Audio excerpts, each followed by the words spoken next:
Може ли и помладите да се соочат со хронична бубрежна болест? Каква е состојбата со раното откривање на болеста? Кои се симптомите? Каква улога има превенцијата? Каква постапка е дијализата? Со какви активности Дијаверум Македонија се вклучи во одбележувањето на Светскиот ден на бубрегот? На овие, но и на многу други теми вечерва во интервју разговараме со доктор Стефан Илиевски, специјализант на нефрологија, вработен во Дијаверум Куманово. За жал, хроничната бубрежна болест афектира помеѓу 11 и 15% од светската популација.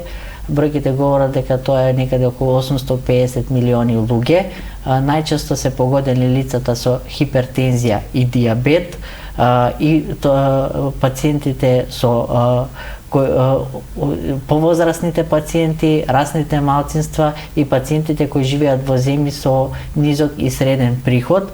Хроничното бубрежно заболување е третата најбрзо растечка причина за смрт на глобално ниво и се предвидува дека до 2040 ќе биде петата најзастапена причина за изгубени години од живот. Во нашата држава има околу 1700 луѓе со ХББ кои се на перитонеална хемодијализа или им е извршена трансплантација.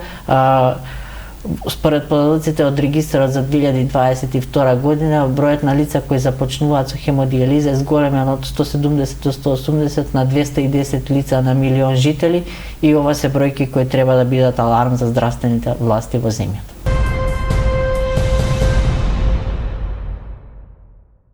На иницијатива на секторот за образование, денеска пред директорите на основните и средните училишта и стручните служби беше презентирана студија за врсничко насилство. Во истражувањето биле опфатени и ученици од општина Куманово. Студијата е дел од проектот Happy Hippo Show за кохезивно и инклузивно општество, имплементиран од Театар Боеми од Скопје, а финансиран од програмата за доделување грантови на проектот Активно вклучување и влијание на сите актери во превенција и спротивставување на насилен екстремизам во Северна Македонија, финансиран од Европската Унија, а спроведуван од Сдруженијето за акција против насилство и трговија со луѓе Отворена порта и Сдруженијето Хуманост, во кој беше вклучена и општина Куманово. И денеска ќе присуствуваме на една презентација студија во која покрај што ќе бидат изнесени факти, ќе бидат изнесени препораки. Во оваа студија која денеска ќе биде презентирана пред директорите на основните општински средни училишта и стручните служби, беа анкетирани ученици од општина Куманово до 8 и 9 оделение, инаку со години наназад покрај овој проект и многу други проекти беа опфатени за врсничкото насилство. Со Сдруженијето доверба пред месец дена беше завршен проектот Неми сведоци, така да општина Куманово со многу здруженија соработува, вклучувајќи го и овој проект кој се функционира 2 години. Имено од него излегува и два финални продукти во соработка со Сдруженијето Отворена порта, Ластрада и Сдруженијето Хуманост.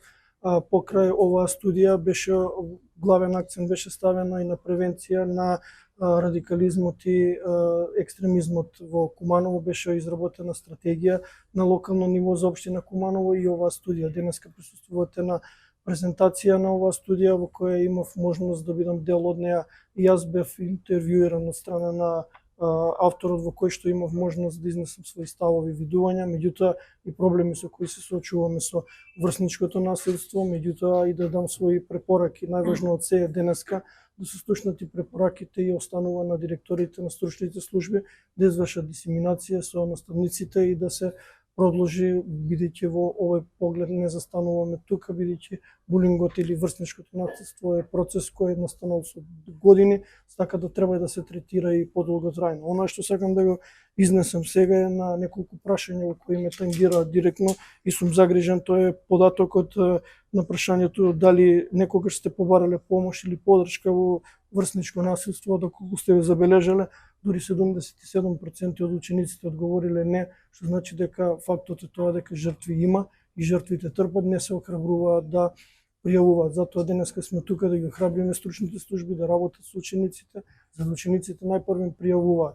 И втор факт е на прашањето кои се при основните причини за насилство меѓу учениците за појава, дури 81% одговориле дека тоа се социјалните мрежи и мобилните телефони, така да ако сме тука да го разгледаме и фактот дали тоа врсничко насилство каде што го потенцираат на социјалните мрежи, каде што може да биде исмевање, и други начини на тортура, дали се во училиште или се надвор училиште, кои се надлежностите на училиштето околу мобилните телефони. Пак ќе поднесам на иницијатива која помине во 2 училишта за забрана на мобилен телефон, и ако таа петиција стигне до мене како родител, сега зборувам, ќе ја потпишам со 2 раце, затоа што сметам дека телефоните само го одлекуваат вниманието и продолжуваме понатаму со имплементација на други проекти, а најважното е да профункционира основната комуникација или триаголникот на комуницирање меѓу родител, ученик и наставник, така да сметам дека најдобро би било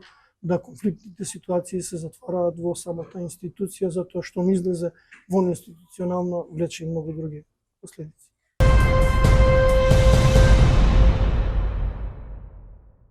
Социјалдемократската младина на Македонија од Куманово одржа пресконференција на која беа упатени неколку прашања до надлежните во општина Куманово во врска со реновирањето на спортската сала. Во продолжение изјавата од Даниел Димитриевски, член на извршниот одбор на СДММ. За секој кумановец слаба точка е спортската сала во Куманово, која што е изградена во далечната 1980 година и има капацитет од 4150 седишта. Таа е на големиот затворен спортски објект во градот, кај што се одржува многу кошаркарски, ракометни, одбојкарски, футсал и боксерски надпревари. Владата во 2020 година ја врати спортската сала во собственост на општина Куманово, откако со неја претходно стопанисуваше приватен субјект. Веќе 4 години сме сведоци како нашата убавица, спортската сала во Куманово, се реновира. Проектно реновирање кој треба да чини 6,5 милиони евра. Најпрво се почна со реновирање на кровот и трибините, но уште од самиот почеток имаше многу пехови и аномалии. Туку што поставениот нов кров протече, а излезе и скандал со набавката на семафорот, чија што цена изнесувала 160.000 евра. Но тоа не е се, да не забораваме да му поставиме прашање на градоначалникот во заминување. Дали ќе биде решен проблемот со системот за грејање и ладење и дали истиот проблем ќе донесе дополнителни трошоци. Веќе беше најавено дека спортската сала ќе биде пуштена во употреба за денот на ослободување на градот Куманово, 11 ноември, но очигледно на кумановчани не им беше најавено за која година е предвидено. Нас само ни останува уште да чекаме да се заврши со реновирање спортската сала. А во меѓувреме се надеваме дека нема да излезе уште некој скандал со неја и нејзиното реновирање.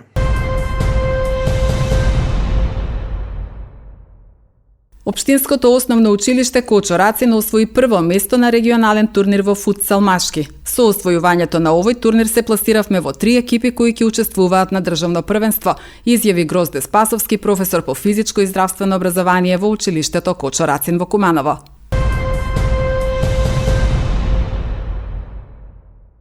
Министерството за социјална политика, демографија и млади информира дека денеска започна исплатата на правата од социјална, детска и цивилна заштита за месец март годинава. Корисниците на парични права кои што поседуваат дебитна картичка ќе може да подигнат готовина на банкоматите на банките, да ги користат средствата за безготовински плаќања во продажната мрежа или преку електронско и мобилно банкарство од денеска, 4 април 2025 година.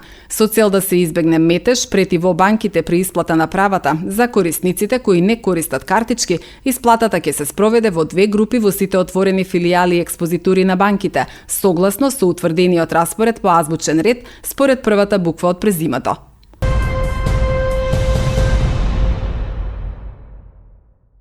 Министерот за здравство Арбен Таравари утрово по посетата на здравствениот дом во општина Липково објави дека починал пациент во Литванија, кој што беше испратен на болничко лекување како последица од пожарот во Кочани. За жал утрово пред 2 часа пред да тргнам за Ликово ја добив лошата вест дека еден пациент е починат во Литванија, кој што беше од тие 4 пациенти најкритичниот. Од 1 април му откажа и работата на бубрезите, практично беше ставен на диализа и за жал утрово ја добив лошата информација дека тој починал, така да се надеваме другите критични кои што се да се подобри состојбата. Инаку пациентот кој што почина, само информативно да кажам, че 30% од телото беа со изгоретини. На крај, не на крај, од почеток, главниот проблем беше инфекцијата, што ја доби поради огромен број, огромна површина на рани кои што ги имаше на телото, да се надеваме другите критични да поминат подобро и да ни се вратат во државата.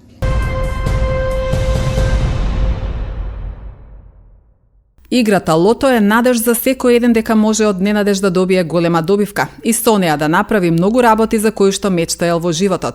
Ова е дефиницијата за Лото 7 во Куманово за редовните играчи на игрите на среќа од Државна лотарија на Македонија. За Лото, кумановци велат дека од секогаш ја сметаат за семена игра, бидејќи во ливчето најчесто се впишуваат бројките кои го означуваат датумот на раѓање на членовите во семејството. Верувам во тоа дека многу семејства играле заедно и дека многу од нив практикуваат како своји омилени броеви да ги имаат датумите на раѓање. Така беше практиката кај нас. Значи, едно време беше, ако добро се сеќавам, Лото 5. Ние бевме четворица. Нормално ги пишувавме нашите датуми на раѓање. Сега борба беше за петиот број. Нормално таткото го кажуваше петиот број како најстар и оној кој го финансираше за тоа, за да бидеме учесници во секое коло на Лото. Мислам дека секое коло не испушта моите родители посебно да не подсетат дека треба да одиграме некоја комбинација. Тоа е игра која, ете така, дава надеж дека секој еден може да биде среќен, да се стекне со добра, наистина квалитетна добивка, а потоа, нели, тие пари како ќе ги распредели веќе самиот тој знае. Меѓутоа, даваше некоја надеж дека може да се реши, да кажеме, стамбено прашање, дека може би, или ако некој веќе тоа го имаше решено, да си купи убав автомобил.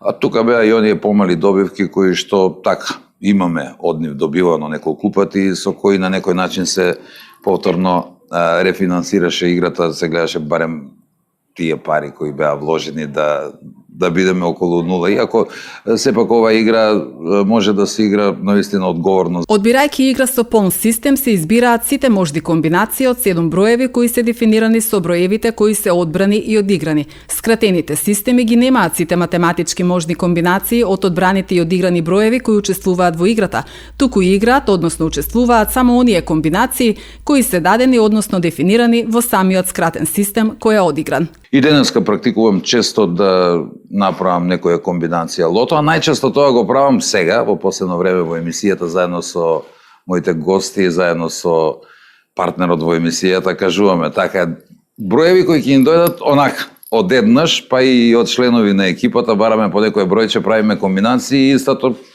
ја препорачуваме на сите во сега. Не можеме да гарантираме дека токму таа комбинација ќе биде добитна, ама се надеваме. И тоа всушност представува оваа игра лото. Надеж за секој еден дека може од ненадеж да добие една голема добивка и со неа навистина да може да направи многу работи за кои што мечтаел во животот. Тука си овие грепки, сега пробав една, исто така може да се играат одговорно, ги има различни, многу игри, има од парични награди до станови во Скопје, исто така, значи, некој начин да дојдете до сосема убаво изненадување, убава добивка, убава награда. Секогаш е вистинското време за уплата на вашите срекни Лото 7 и Джокер комбинации. Очекуваниот фонд за 7-ка е на 26 милиони денари. Со учество во игрите на среќа, учествуваш во градење фонд за инвестирање во општествено корисни цели.